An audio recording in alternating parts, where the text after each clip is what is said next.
Welcome to Urban Sniping number 11. The Remington 600 chambered for 243 Winchester with a 6X Weaver scope. This is part 1. We'll discuss the general characteristics and usage of this weapon.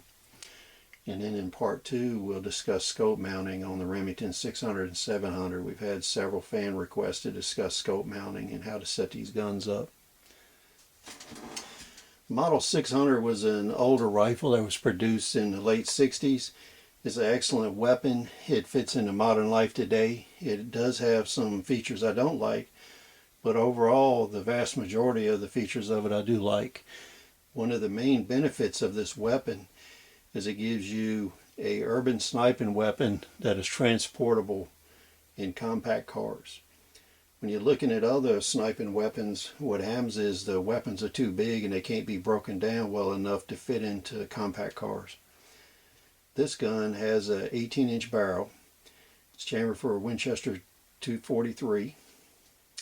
It has a 6X scope, and the overall length of the gun is about the same as an M1 carbine, and its weight range is around 6 pounds.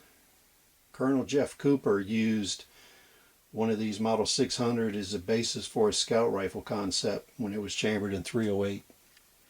So you can see we're on good footing here, and this does fit into a scout sniper role. And if you go back and you read some of Colonel Cooper's writings, you'll see a lot of mention of this weapon. Now, he preferred the forward mounted scope because of how fast you could acquire targets. But I think for urban sniping, I prefer conventional mounts here. One thing that I kind of like the look of the weapon with the vent ribbon stuff. The problem is when Remington built this gun, it was early into the application of polymer on firearms. So the polymers they picked to use on this gun were actually too brittle. But the vent rib here is made of polymer. You have a metal front sight sitting on polymer. And a lot of times you'll get a stress crack here near the muzzle on the polymer vent rib. And then the trigger guard mechanism here and floor plate are also plastic. This would be an excellent weapon to put back in production today, and instead of using polymer, if you used either steel or aluminum for the vent rib and also the trigger guard floor plate unit. These are very excellent weapons. They bring a lot of money in the secondary gun market. They are very accurate. The barrel here is a pencil weight barrel. It's very light. For urban sniping, if you're going to fire 1 or 2 rounds, this doesn't really matter. If you're going to fire a lot of rounds as a designated marksman, then you might have barrel wandering.